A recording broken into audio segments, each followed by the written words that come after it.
जय श्री राम। आइए एक रचना प्रस्तुत है, सुनिए, समझिए और चिंतन मनन कीजिए।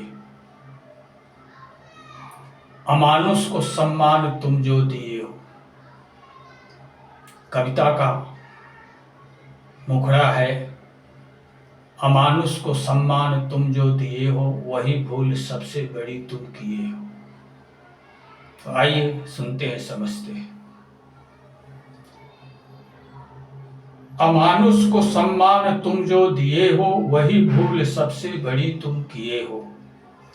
मूंगे को लक्के जो तुम हो लुभाए, हीरे को कमतर जो आके जिए हो।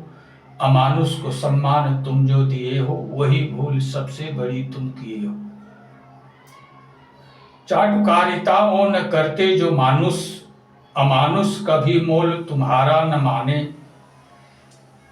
चाटुकारिताओं न करते जो मानुष, अमानुष कभी मोल तुम्हारा न जाने।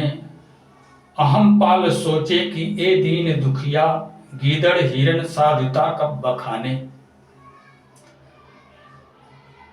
वृत्ति पढ़ सके हो न बर्ताव समझे, वृत्ति पढ़ सके हो न बर्ताव समझे, यही भूल कर आपदा सिर लिए हो।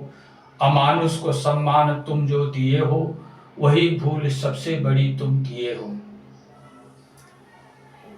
कब राम तुमको थे ये गुण सिखाए, कब राम तुमको थे ये गुण सिखाए। श्री कृष्ण कब ऐसी राहें दिखाए, जो अपनों के अपने न उन्हें भी मिटाते, जो अपनों के अपने न उन्हें भी मिटाते। ओ क्यों तुम्हें न काट खाएं, जो अपनों के अपने न उन्हें भी मिटाते। ओ क्यों तुम्हें ना फिर काट खाएं। अमानुष किसी का न अपना हितैषी, मानुष हो पर बन क्या मानुष जिए हो। अमानुष किसी का न अपना हितैषी, मानुष हो पर बन क्या मानुष जिए हो। अमानुष को सम्मान तुम जो दिए हो, वही भूल सबसे बड़ी तुम किए हो। डरा जो मरा जो डरा न वो मारा, डरा जो मरा जो डरा न वो मारा। पौरुष लजाता जो बनता बेचारा, मौत उसका जीवन जो मानुष कहाते। जीवन मरण भूल पन को निभाते, मनपन अडिग ध्येय रघुवर हमारे। श्री कृष्ण ज्ञान गीता दिए क्या लिए हो। मनपन अडिग ध्येय रघुवर हमारे, कृष्ण ज्ञान गीता दिए क्या लिए हो। अमानुष का सम्मान तुम जो किए हो, वही भूल सबसे बड़ी तुम किए हो। यदि कद्र खुद की नहीं तुम किए हो, खुद को समझ शत्रु सेवक जिए हो। व्यर्थ जन्म समझो मरना ही वाजिब, सम्मान ना पूर्वजों का किए हो। सहस बाहु बिन जो परशुराम बनता, वही आर्य वंशज क्या मनपन लिए हो। अमानुष का सम्मान तुम जो किए हो, वही भूल सबसे बड़ी तुम किए हो।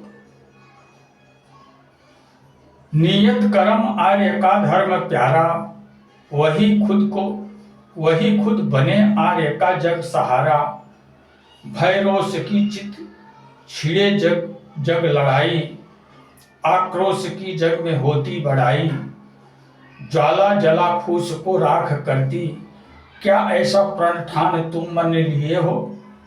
अमानुष को सम्मान तुम जो दिए हो, वही भूल सबसे बड़ी तुम किए हो। अगर हाँ तो मानुष सचमुच में तुम हो, अगर हाँ तो मानुष सचमुच में तुम हो। विभूति विजय की तुम्हें प्राप्त होगी, मगर हर्ष उससे भी तुमको न होगा, क्योंकि तुम ही सच्चे इस जग के योगी। चित हर्ष केवल उर आत्म को लख, मौत जिंदगी को क्या सम तुम किए हो। चित हर्ष केवल उर आत्म को लख, मौत जिंदगी को क्या सम किए हो, अमानुष को सम्मान तुम जे दिए हो, वही भूल सबसे बड़ी तुम किए हो। ये भीरुता मोह जीवन के कारण, ये भीरुता मोह जीवन के कारण, बनी मौत वह जो खुदी थी निवारण। पन भूल मन में न अवशेष साहस, मजबूर बन मन में रखते हो ढाढ़स। शंभुशेर दिल जो ओ पन ना बदलते, सोचो क्या तुम साथ पन ले जिए हो, अमानुष को सम्मान तुम जो दिए हो, वही भूल सबसे बड़ी तुम किए हो। ये कविता क्या कुछ संदेश दे रही है। प्रभु राम, श्री कृष्ण, भगवान शिव किस ध्येय को साथ लेकर के चलते थे? क्या उनके ध्येय का अनुकरण कर सके हो?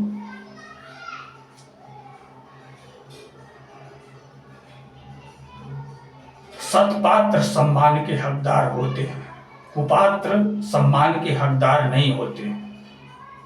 लेकिन आज संसार में देखने में कुछ ये आता है कि सत्पात्र सम्मान कम पाते हैं, लेकिन कुपात्र सम्मान अधिक पाते हैं, वो भी सज्जनों के द्वारा। यदि ऐसा होता रहा है तो दुष्ट अधर्मी लोग आपकी इज्जत क्यों करेंगे?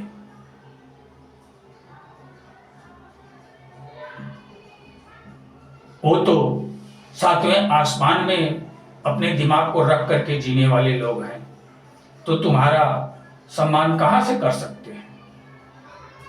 अमानुष को सम्मान तुम जो दिए हो, वही भूल सबसे बड़ी तुम किए हो। सम्मान सज्जन को दिया जाता है, दुर्जन को नहीं दिया जाता है। किंतु आपने जो दुर्जन को सम्मान दिया है, वो आपकी बहुत बड़ी भूल है। मूंगे को लख के जो तुम हो लुभाए, हीरे को कमतर जो आके जिए हो। मूंगे को महत्व दिए हो, लेकिन हीरे की कद्र नहीं की हो। एक अपराध सज्जनों द्वारा हुआ है और इसी वजह से आज सज्जनों का जीवन संकटमय हो गया है। यही वजह है। अहम पाल सोचे कि ये दीन दुखिया, गीदड़ हिरन साधुता कब बखाने। जब आप किसी दुष्ट को सम्मान देते हो तो वो आपकी भीरुता समझता है। आप उससे भयभीत हो करके आप उसको सम्मान दे रहे हो, ऐसा वो सोच बैठता है। क्या कभी गीदड़ हिरन की साधुता का सम्मान करते हैं? हिरन घास खा करके जीने वाला प्राणी, लेकिन अगर गीदड़ों का झुंड उसके पीछे पड़ जाता है तो क्या कभी गीदड़ ये विचार करते हैं कि हिरन एक सीधा साधा जीव है, इसके ऊपर आक्रमण करना उचित नहीं है? क्या कभी ऐसा विचार करते हैं क्या? या उसे भीरू समझ करके, निर्बल समझ करके, डरपोक समझ करके उसका शिकार करके उसको नोच नोच के खा जाते हैं? ये प्रकृति का नियम है और सज्जनों द्वारा प्रकृति का उल्लंघन किया गया है, और वही उल्लंघन गले की फांस बना हुआ है।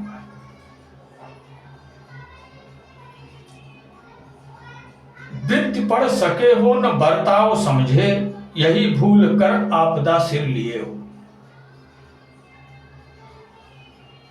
सत प्रवृत्ति और दुष्प्रवृत्ति वृत्तियां दो होती हैं। एक सत प्रवृत्ति होती है जो मानवतावादियों में देखने को मिलती है, और दुष्प्रवृत्ति होती है जो दानवपन के मार्ग पर चलने वालों के अंदर देखी जाती है। तो क्या आपने वृत्तियों को परखा है, वृत्तियों को समझा है? नहीं समझा है। और समझा भी है तो आप कायरता दिखाते हुए दुर्जन व्यक्ति को सम्मान देकर के उसके अहम को और ऊंचा उठा दिए हो, तो आपको कमतर क्यों नहीं समझेगा?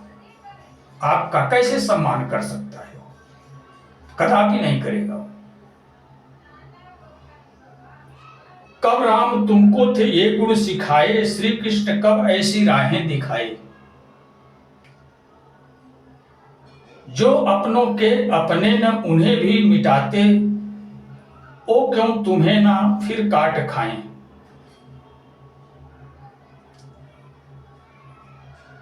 देखिए, सज्जन अपना और पराया पहचानते हैं, लेकिन दुर्जन अपना और पराया नहीं पहचानते हैं। वो कुछ भी करके अपने स्वार्थ की सिद्धि प्राप्त करना चाहते हैं। अगर उनके मार्ग में उनका कोई अपना भी रोड़ा बनेगा तो उसको भी मिटाने के लिए वो थोड़ा भी नहीं सोचेंगे। अपनापन उनमें होता ही नहीं है, सिर्फ उनके अंदर स्वार्थ वृत्ति होती है और अपने स्वार्थ को साधने के लिए संसार के किसी का भी अहित करने से वो कभी चूकते नहीं है। दुर्जनों की प्रवृत्ति ये होती है, दुर्जनों की वृत्ति ये होती है।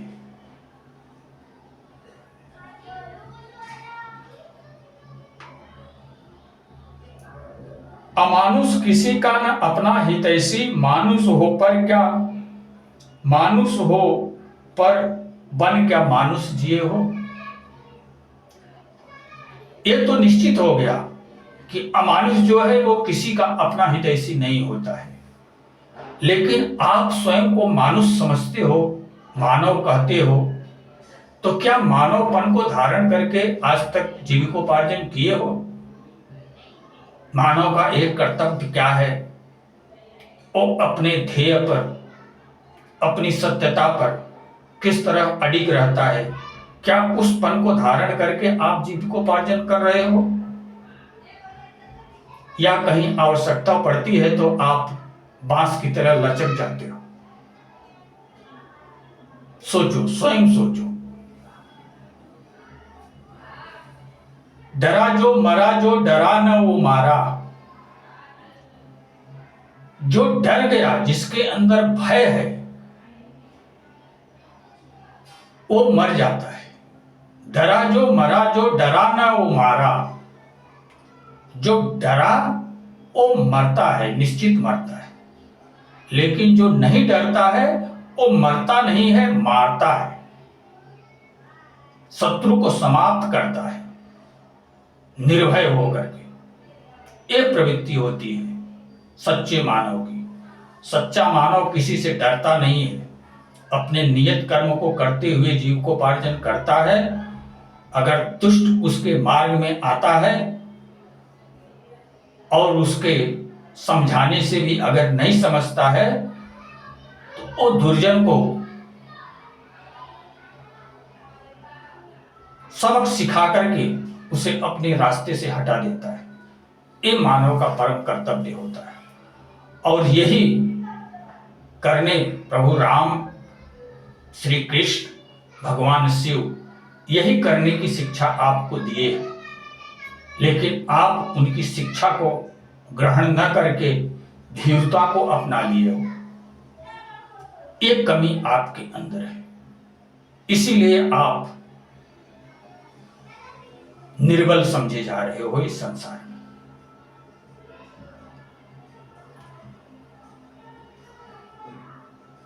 डरा जो मरा, जो डरा न वो मारा।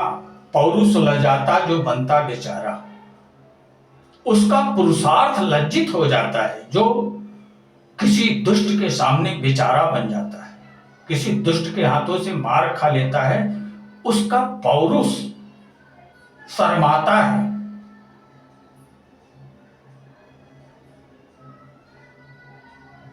कि मैं किस डरपोक के अंदर जो है समाया हुआ हूं, जो ये हमें अपमानित कर रहा है। उसका पौरुष उसे धिक्कारता है, उसका पौरुष स्वयं लजाता है। किसी दुर्जन के हाथ से मार खाना उचित नहीं है। दुर्जन अगर कुछ ज्यादा ही धृष्टता दिखा रहा है तो उसे पीट करके अपने मार्ग से हटाना आपका कर्तव्य है। उससे मार खा के बेचारा बनना आपका कर्तव्य नहीं है।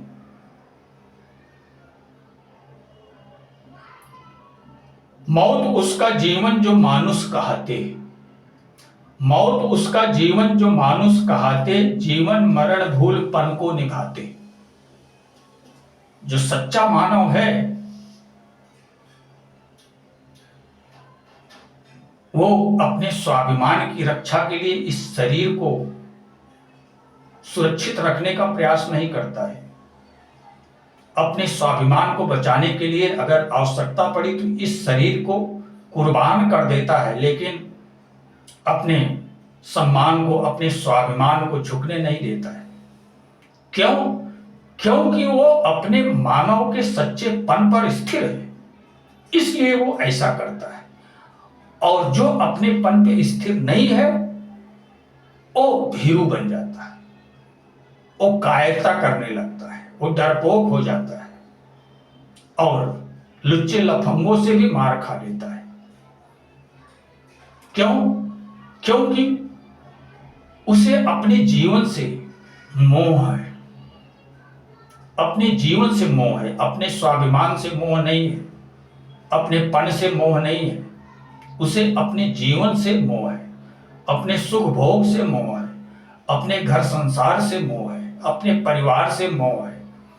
इसलिए वो किसी दुष्ट के हाथ से मार खा के भी जीने का प्रयास करता है। वास्तविकता ये है।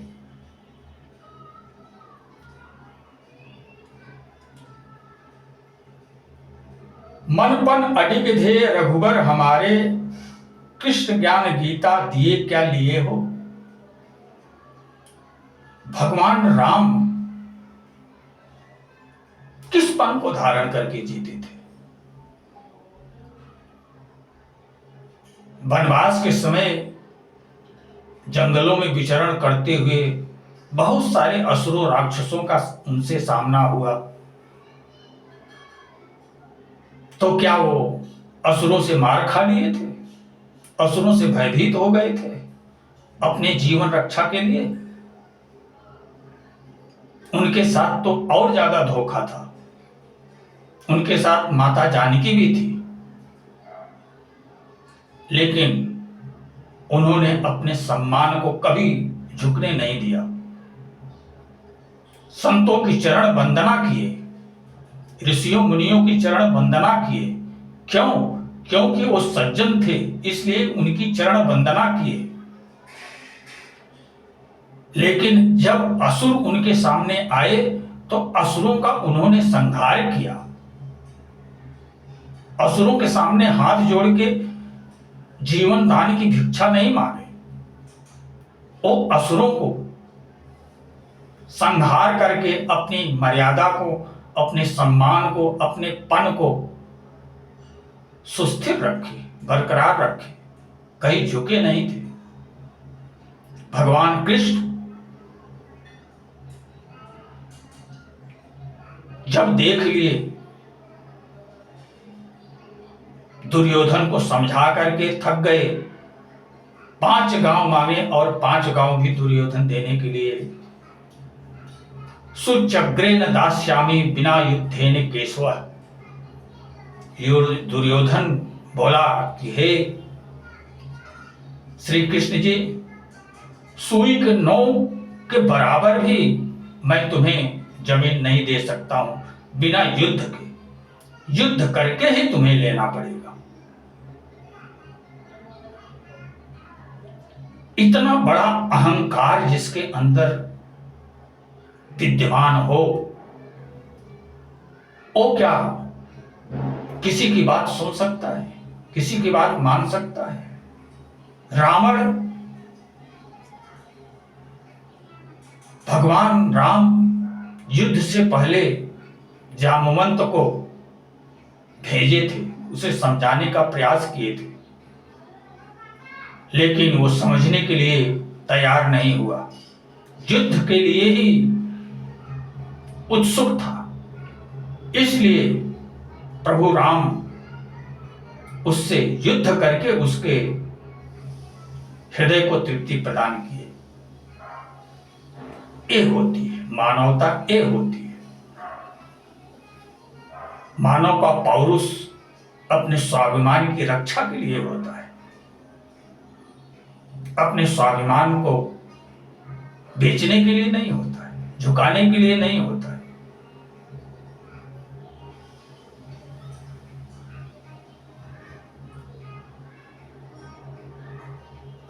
यदि कद्र खुद की नहीं तुम किए हो, यदि कद्र खुद की नहीं तुम किए हो, खुद को समझ शत्रु सेवक जिए हो। यदि आप अपने पन का सम्मान नहीं किए हो, अपने स्वाभिमान को स्थिर करके रखना नहीं चाहे हो, और शत्रु का स्वयं को सेवक समझ करके एक पन, शत्रु का स्वयं को सेवक समझ करके अगर जीविकोपार्जन करते रहे हो, तो ये मानव का लक्षण नहीं है, ये एक कायर का लक्षण है।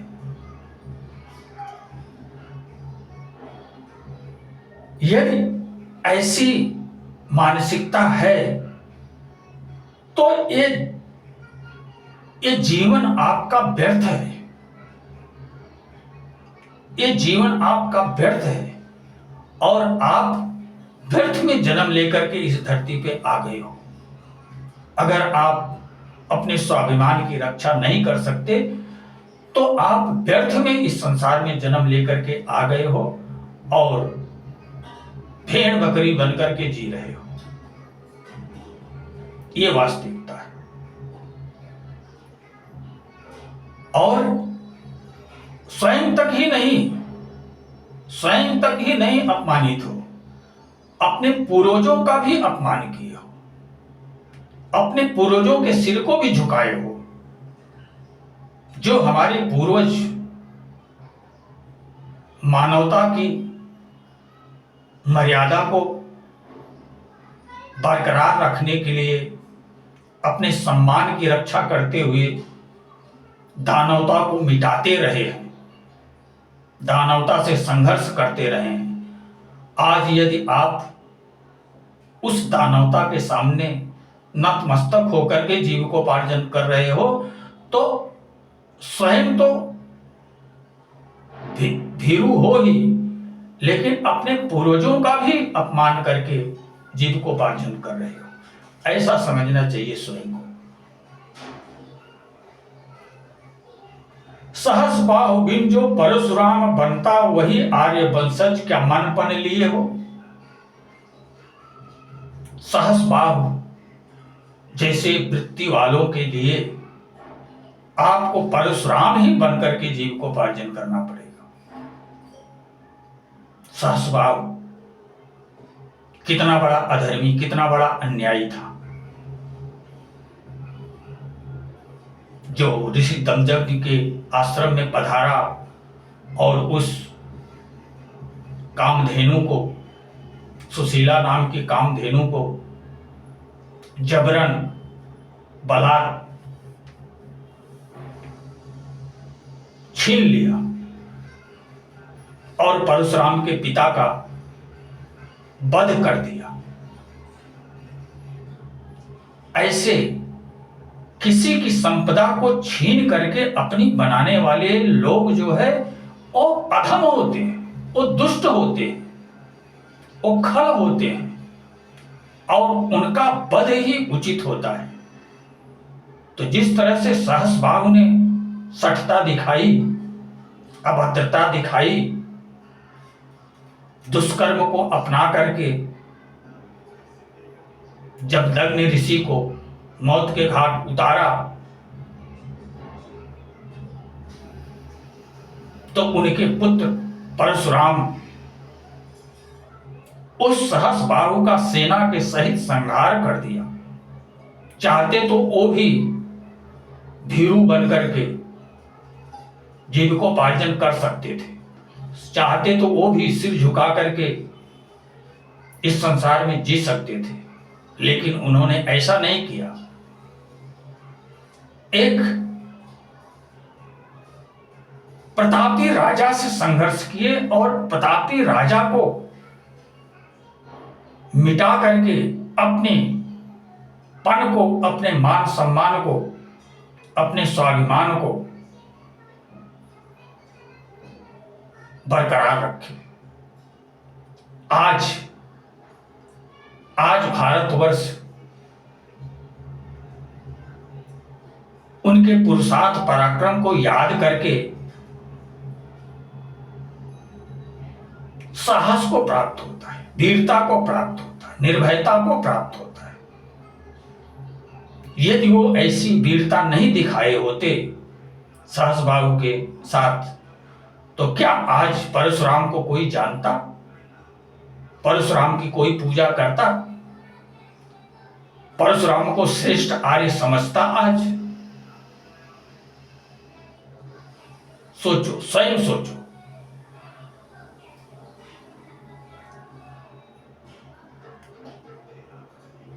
नियत कर्म आर्य का धर्म प्यारा, नियत कर्म आर्य का धर्म प्यारा, वही खुद बने आर्य का जग सहारा।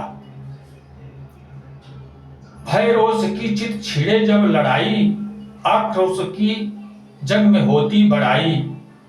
ज्वाला जला फूस को राख करती, क्या ऐसा प्रण ठान तुम मन लिए हो। अमानुष को सम्मान तुम जो दिए हो, वही भूल सबसे बड़ी तुम किए हो। अपने नियत कर्म करते हुए जीव को उपार्जन करो। नियत कर्म जो नैतिक कर्म है, जो समाज की निगाह से, परिवार की निगाह से और नैतिकता की निगाह से जो उचित है, वही नियत कर्म है। और आप नियत कर्म करते हुए अपने जीविकोपार्जन को चलाओ। यदि मार्ग में कभी ऐसी भी आवश्यकता आई कि आपके जीवन के सामने विकट समस्या खड़ी हो गई, किसी दुष्ट का सामना हो गया, उसकी सठता से आपकी क्षति हो रही है, अगर वो समझाने से भी नहीं समझ रहा है, उस सठ को मिटा डालो, उस सठ को मिटा करके अपने मार्ग को प्रसिद्ध करो। यही मानवता का कहना है। और उस समय अपने जीवन की परवाह त्याग दो, अपने जीवन की परवाह त्याग दो कि मैं जीवित रहूंगा या मृत्यु को प्राप्त हो जाऊंगा। यदि आप ऐसी नीयत लेकर के युद्ध करते हुए मृत्यु को भी प्राप्त हो गए, तो भी आपका जीवन धन्य बन जाएगा। क्योंकि सच्चाई के लिए लड़ने वाले योद्धा को दीर्घ गति प्राप्त होती है, लेकिन कायरता पूर्वक जीने वाले को अधोगति प्राप्त होती है। क्यों? क्योंकि वो अपने कर्तव्यों से विमुख होकर के जीव को उपार्जन करता है, इसलिए उसे अधोगति प्राप्त होती है। लेकिन जो अपने नियत कर्म को करते हुए, अपने पन को याद करके, अपने स्वाभिमान की रक्षा के लिए अपने जीवन को मिटा देता है, वो वीर गति को प्राप्त होता है। ये वास्तविकता है।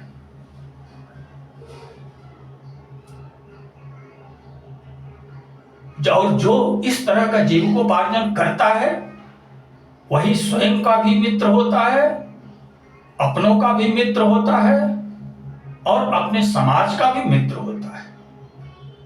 एक साहसी हजारों में साहस भरता है, एक डरपोक हजारों को डरपोक बनाता है, ये वास्तविकता है।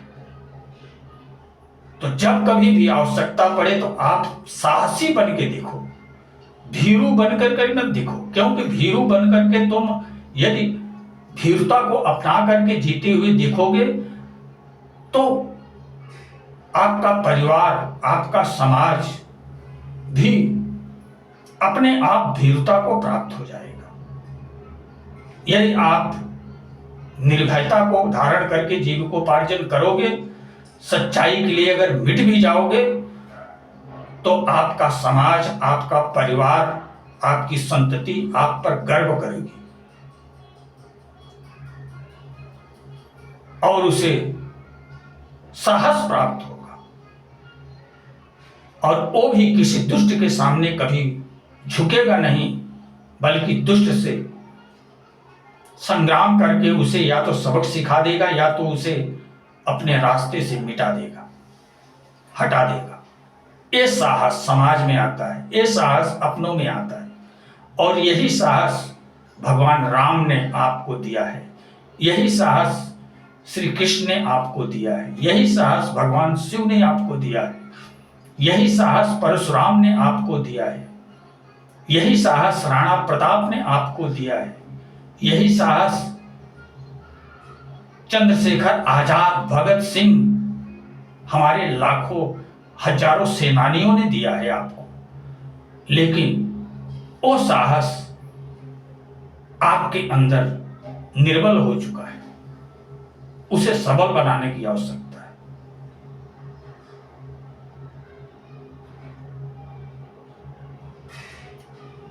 नियत कर्म आर्य का धर्म प्यारा, वही खुद मने आर्य का जग सहारा।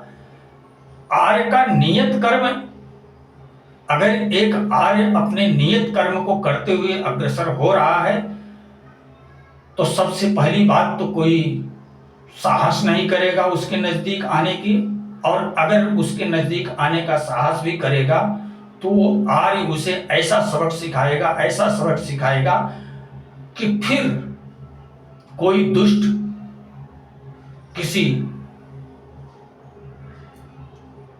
आर्य के नजदीक दुस्साहस लेकर के आएगा नहीं, क्योंकि उसने ऐसा प्रमाणित कर दिया है कि अगर दुष्ट टकराएगा तो उसे मिटा दिया जाएगा। एक दुष्प्रवृत्ति वालों के अंदर ये भय बैठ जाएगा।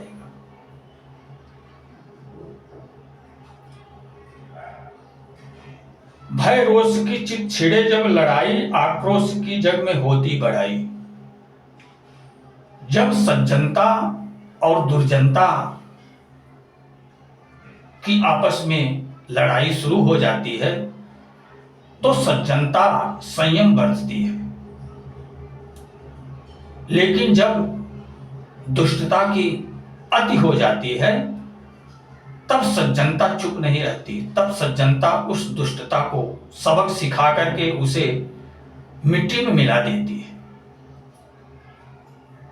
यही प्रथा आर्यों की आज तक चली आ रही है, जो प्रथा आज टूटती हुई दिख रही है। इस जीवन का मोह कभी नहीं करना चाहिए, अपने आश्रितों का मोह कभी नहीं करना चाहिए, क्योंकि यदि सम्मान होगा साथ में तो आप और आपका परिवार भी सिर उठा करके जीविकोपार्जन कर सकेगा। लेकिन यदि आप ही भीरू बन जाओगे तो आपके पूरे परिवार को सिर झुका करके जीविकोपार्जन करना पड़ेगा। आपके पौरुष पर आपके अपने ही दुत्कारेंगे। यही भाव अर्जुन के अंदर आ गया था। इसी भाव से अर्जुन भी अपने मोह में फंस करके युद्ध करने से कतराते हुए भाग रहा था। लेकिन श्री कृष्ण अर्जुन की भीरुता को हटाने के लिए समझाते रहे और इतना समझाए कि उनका समझाना एक पवित्र ग्रंथ गीता बन गया। इतना समझाया, और इतना समझाने के बाद तब अर्जुन का पुरुषार्थ जागा, तब अर्जुन युद्ध के लिए तैयार हुआ और आतताइयों का, अत्याचारियों का संहार किया और विजयश्री को हासिल किया।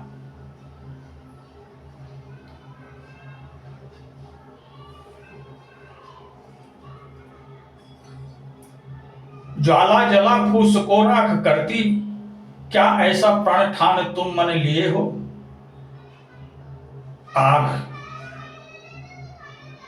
आग सदा फूस को जलाकर राख कर देती है। मानवता आग है और दानवता फूस है। कभी भी दानवता से आग डरती नहीं है। मानवता में नैतिकता होती है, मानवता में सच्चाई होती है, मानवता में कर्तव्य निष्ठा होती है, मानवता में दूरदर्शिता होती है। इसलिए मानवता अग्नि के समान है।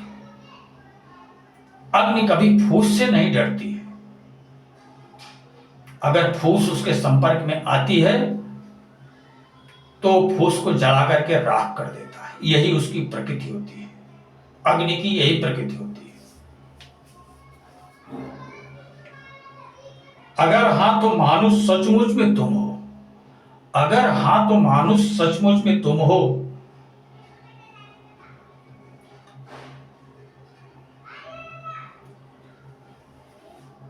विभूति विजय की तुम्हें प्राप्त होगी। यदि आप मानवता के रास्ते पर अग्रसर हो रहे हो, यदि स्वाभिमान को धारण करके जीविकोपार्जन कर रहे हो, यदि अपने पन से युक्त हो, तो आपको विजय विभूति अवश्य प्राप्त होगी। इसमें कोई संदेह नहीं है। मगर हर्ष उससे भी तुमको न होगा, मगर हर्ष उससे भी तुमको न होगा, क्योंकि तुम ही सच्ची इस जग की योगी। ऐसी विजय विभूति प्राप्त करके भी हर्षित होने की आवश्यकता नहीं है। जय में पराजय में समान भाव से अपने आप को रखना पड़ेगा, क्योंकि ऐसी समस्याओं की विजय कोई विजय नहीं होती है। सबसे बड़ी विजय तो वो होती है जो काम, क्रोध, मद, लोभ, ईर्ष्या, द्वेष, झूठ, छल, कपट, पाखंड, इन अनैतिकताचारी, इन दुष्कर्मियों से युद्ध करते हुए सत्य, अहिंसा, प्रेम, दया, तप, वैराग्य, करुणा, क्षमा, भक्त, इनको साथ में लेकर के जो सज्जनों के समाज को अपने साथ में लेकर के दुर्जनों के समाज को नतमस्तक बनाता है, वही अपने आत्म तत्व को प्राप्त करने वाला सच्चा योगी होता है और उसी का जीवन धन्य होता है। ऐसी सांसारिक लड़ाइयों में विजय प्राप्त करके आपको हर्षित होने की आवश्यकता नहीं है। एक लड़ाई स्वयं से लड़ना है। आपके अंदर सज्जन और दुष्ट दोनों बैठे हुए हैं। काम, क्रोध, मद, लोभ, ईर्ष्या, द्वेष, छल, कपट, झूठ, पाखंड, ये सब आपके जीवन के शत्रु हैं। इनको आपको पराजित करना पड़ेगा। सत्य, अहिंसा, प्रेम, दया, तप, ज्ञान, भक्ति, वैराग्य, ये हमारे जीवन के मित्र हैं, ये हमारे जीवन के सहयोगी हैं।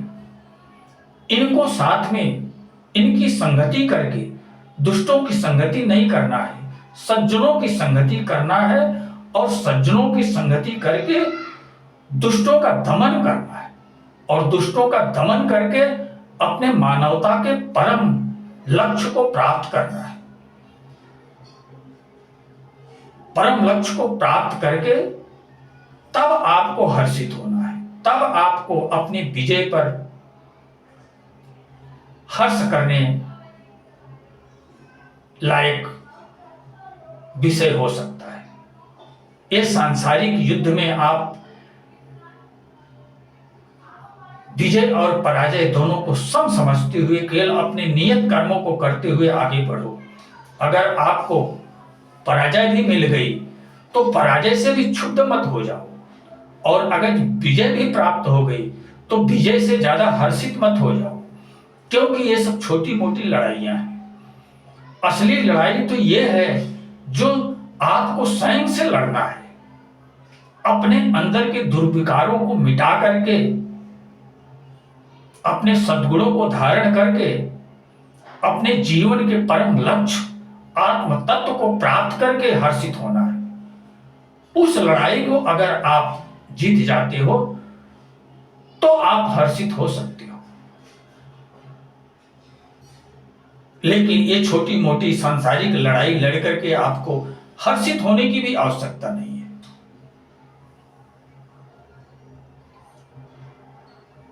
चित हर्ष केवल उर आत्म को लख। आपके चित्त में हर्ष तो तभी होना चाहिए जब आप अपने हृदय प्रदेश में प्रविष्ट होकर के उस आत्म तत्व, उस परमात्मा तत्व का अवलोकन कर लेते हो, तभी आपको हर्षित होना है। उससे पहले इस संसार के किसी विजय से आपको हर्षित होने की आवश्यकता नहीं है, और किसी पराजय से आपको गमगीन होने की आवश्यकता नहीं है। वास्तविक लड़ाई आपको स्वयं से लड़ करके अपने जीवन में विजय श्री प्राप्त करना पड़ेगा, वो वास्तविक लड़ाई है।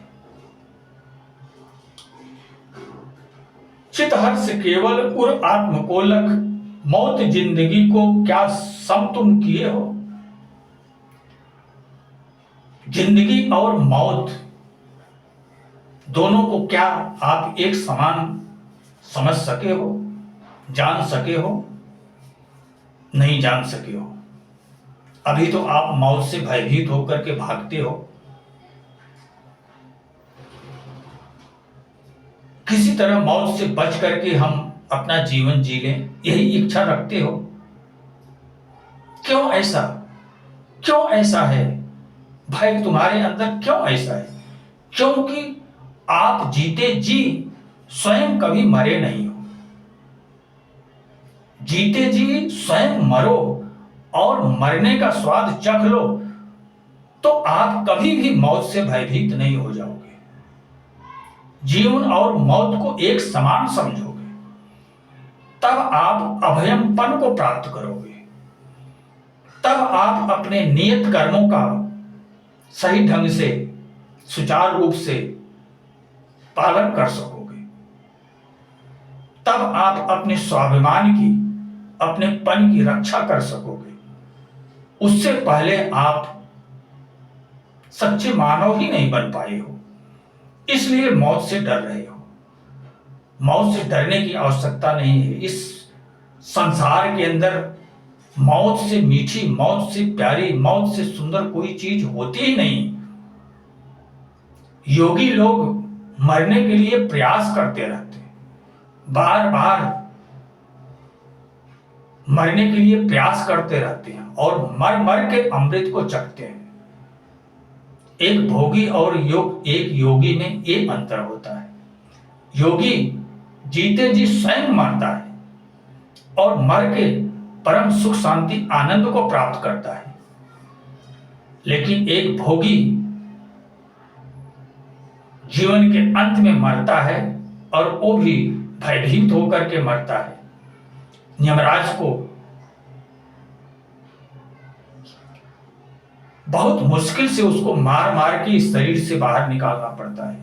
इस शरीर से वो वृद्ध होने के बाद, जर्जर होने के बाद भी वो शरीर से निकलता नहीं है। देखा गया है कितने लोग मरणासन अवस्था में पड़े रहेंगे, लेकिन हफ्तों हफ्तों उनका प्राण ही नहीं निकलता है। यमराज उन्हें अपने काल दंड से मार मार के उनको उस शरीर से निकालते हैं। ये देखा गया है। लेकिन एक ऐसे भी व्यक्ति होते हैं जब उनके जीवन का अंत आता है तो उनकी नजरों के सामने देवदूत उपस्थित होते हैं और प्रार्थना करते हैं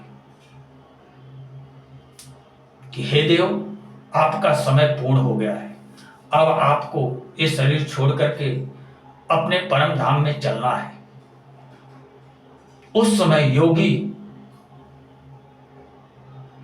हर्षपूर्वक अपने शरीर को त्याग करके उन देवदूतों के साथ अपने परम धाम को चला जाता है। उसे किसी तरह का न शरीर का मोह है, न परिवार का मोह है, और न ही संसार का मोह है। वो अपने नियत कर्मों को करते हुए जीविकोपार्जन करता है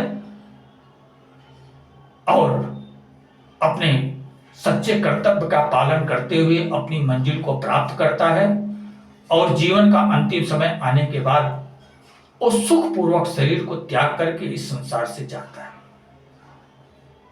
ये जीवन का रहस्य, ये मानवता का मार्ग है, ये मनुष्यता का ध्येय है।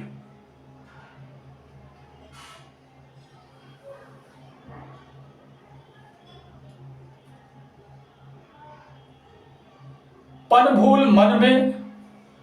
भूल मन में न अवशेष साहस। पन को खो दिए हो, आपके मन के अंदर साहस जो है शेष नहीं है, साहस समाप्त हो गया है। साहस की जगह भीरुता आकर के डेरा डाल लिया है। मजबूर बन मन में रखते हो ढांढस। मजबूर होकर के किसी तरह जीने का ढांढस बांध करके इस संसार में जीने की कोशिश करते हो। ऐसी स्थिति जिसकी है वो जीते जी ही मरे हुए के समान है। शंभुशेर दिल जो ओपन ना बदलते। सोचो क्या तुम साथ पन लीजिए हो। जो मानव, सच्चे मानव अपनी मानवता को साथ में लेकर के जीते हैं, अपने पन को अपने साथ में लेकर के जीते हैं, जो अपने स्वाभिमान को अपने साथ लेकर के जीते हैं, और कभी किसी से भयभीत नहीं होते। तो ये रचना ये कह रही है कि जरा आप अपने मन में खोजो, विचारो कि क्या अपने पन को लेकर के जीविकोपार्जन कर रहे हो, या पन, स्वाभिमान, मानवता दूर रख करके अपना जीविकोपार्जन कर रहे हो। तो इस कविता का यही कहना है। आप लोग स्वयं प्रबुद्ध हो, किस तरह से जीविकोपार्जन करना उचित है आप लोग स्वयं समझते हो, स्वयं जानते हो। लेकिन एक मानव का सच्चा रहस्य जो होता है, एक दृष्टांत के रूप में दिखाने के लिए मैं आप लोगों के सामने उपस्थित हो जाता हूं। तो इसी के साथ अब मैं अपनी वाणी को विराम देना चाहूंगा। जय श्री राम।